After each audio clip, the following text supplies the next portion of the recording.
Operation Sindoor సమయంలో పాకిస్తాన్ లో ప్రాణాలు కోల్పోయిన వారికి కొలంబియా ప్రభుత్వం సంతాపం తెలపడంపై కాంగ్రెస్ ఎంపీ శశి థరూర్ అసహనం వ్యక్తం చేశారు.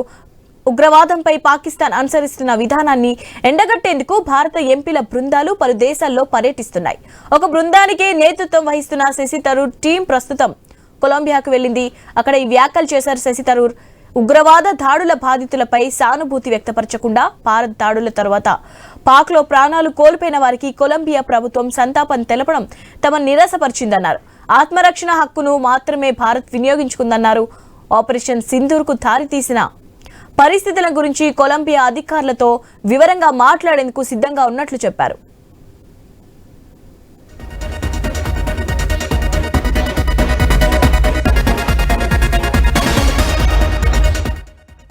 కొలంబియా కూడా అనేక ఉగ్ర దాడులను చూసిందన్నారు శశి థరూర్. దాదాపు 4 దశాబ్దాలుగా భారత్ అనేక దాడులను భరించిందన్నారు. పాకిస్తాన్ తన సైనిక పరికరాలను వారి రక్షణ కోసం కాకుండా పక్క దేశాలపై దాడి కోసం వినియోగిస్తుందని ఆరోపించారు. ఉగ్రదాడికి వ్యతిరేకంగా మాత్రమే తమ విధానాలు ఉంటాయన్నారు.